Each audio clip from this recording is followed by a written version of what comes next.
My kids are right. It's a girl.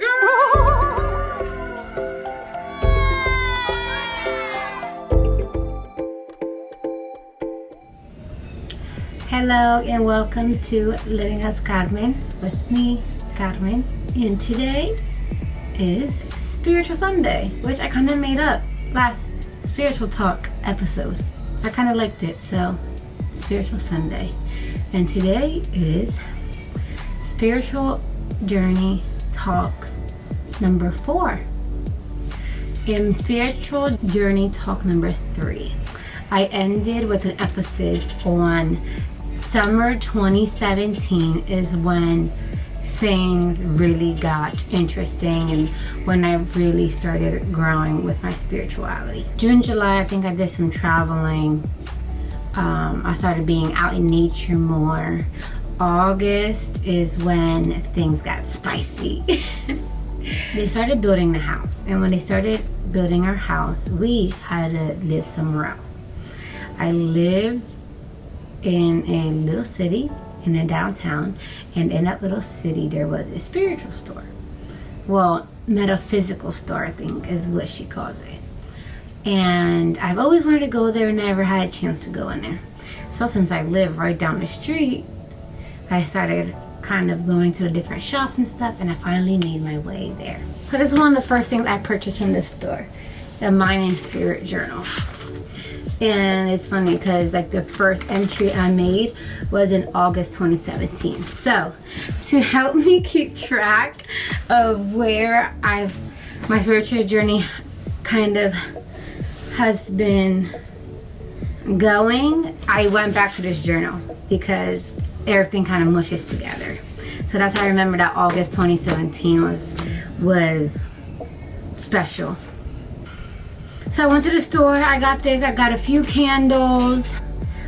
I started talking a lot to the owner and asking her certain questions, and she was kind of like one of the first spiritual people that I ran into and was able to kind of guide me in other doorways, if that makes sense.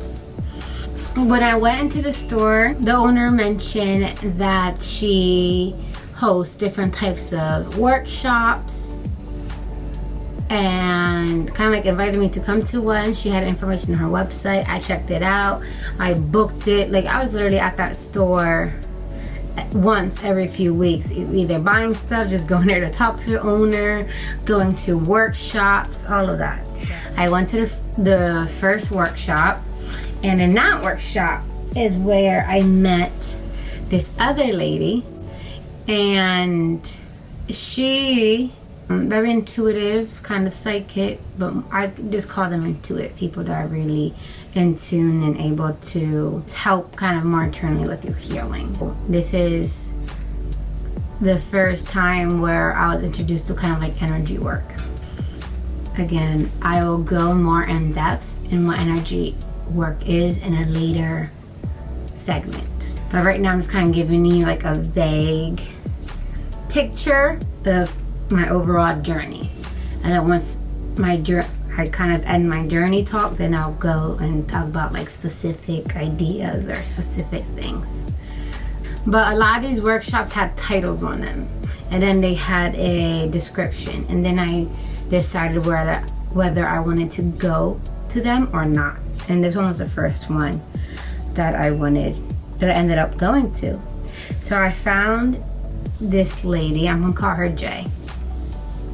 So I found Jay there, and it was really interesting because in that workshop she started talking about different stuff. And one of the things that stood out to me was this thing she called treasure mapping. And it's kind of when different like life events or different things, like you find these different things, and eventually it's kind of like it all connects, and then there's like an answer. I feel like if I explain it too much, it might get confusing. But I'll give you an example. I remember this like one week.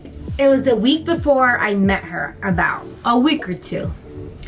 And I kept seeing this flower. It's red. You've probably seen it before. It has like 4 big leaves maybe. It's red, orangey red, and then in the middle it has like these maybe like 4 little yellow dots. It's very, kind of reminds me like a Hawaiian flower, but very pretty. And I kept seeing that flower. Like I was going on walks and I would see it. The one time I was leaving my friend's house, I saw it. And I couldn't figure out the name of the flower. But I saw it like 3 times, right? So then, and I'm like, I want to know what it means. I didn't know the name of it. I tried this, and if I did find a meaning, I don't remember what it was. But anyways, so then I go to this workshop and Jay is like the person conducting it, and that flower that I kept seeing for like those 2 weeks or so, or a week, whatever it was, she had it tattooed on her arm. I was like, OMG, like I was supposed to meet you. I truly believe that. Like I'm supposed to be here right now. Like now all these little like things that were scattered all made sense to me. That thought about like how God and universe kind of like gives you signs or symbols or stuff like that. Like that's how I felt when all of that connected and it all made sense. That's like a little quick example of treasure mapping. You have to pay attention. Those of you that are in the spiritual journey probably already know that. So in that workshop, I also got called out. Jake focused on me for a little bit, which I thought was interesting. I did end up scheduling a personal session with her after this workshop, and that was the first of many sessions I ended up having with Jay. And that kind of starts leading the journey. So I go to this workshop, I meet Jay, I meet the owner of the store that already kind of have my people that I'm starting to connect with and go this spiritual journey with. You know, they're kind of been my coaches, my leaders in this. So my first session with Jay, it's opened the door of the idea of revisiting and talking to our younger selves. There were younger parts of me that needed healing, that needed love, that needed attention, that needed understanding. With her help, it was kind of, she was able to kind of bring those things out, but I still had to do work on those things, right? So she would ask questions about them and I would kind of give her a little bit of background. Then she would suggest or give me ideas or, you know, strategies to help me. I feel that some people struggle with that part, that whether you go to counseling or you get energy work done or spiritual work done and stuff, like things are brought to our attention, and this first step is like acknowledging that, and it's like, okay, that's cool, like now I know. But then it's like, what are you doing with that knowledge then? Are you putting in the work you need to continue to heal that, or are you just kind of like shoving it back? All right, I already knew that.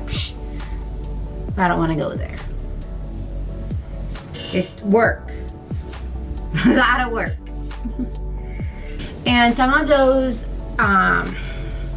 like some of the younger selves I needed to revisit was like my 6-year-old self. I think I had written here 12, my old self, 18-year-old self.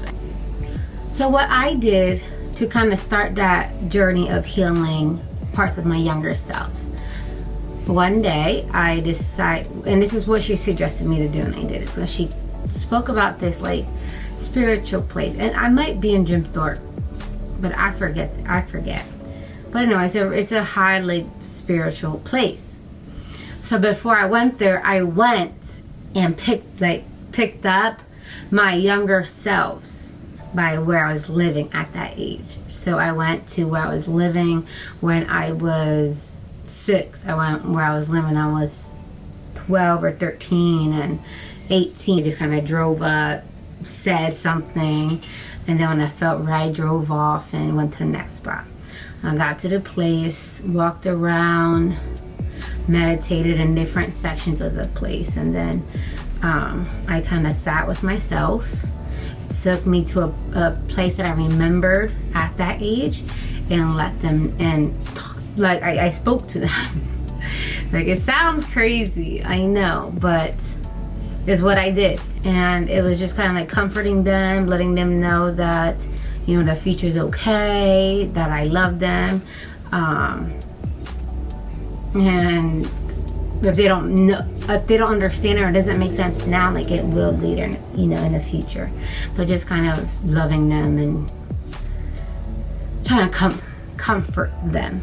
And I'm gonna stop there. So just to wrap up talk number 4, the main idea is doing whatever you have to do to recognize and realize what parts of your younger selves may need healing, and then trying to figure out what you can do to start healing those younger parts of you. In this spiritual journey, I think one of the hardest things to do is trying to figure out and learn and educate yourselves on what you can do to heal those younger parts of you. And that is work you need to do for you. I'm just sharing my experience and my story with you to maybe help you, guide you in a certain way. But you still gotta do the work, and you still gotta figure out all the blanks. Thank you for sharing digital space with me. You know, the usual: like, share, subscribe, leave your comments below, and I will see you next week. Peace and love.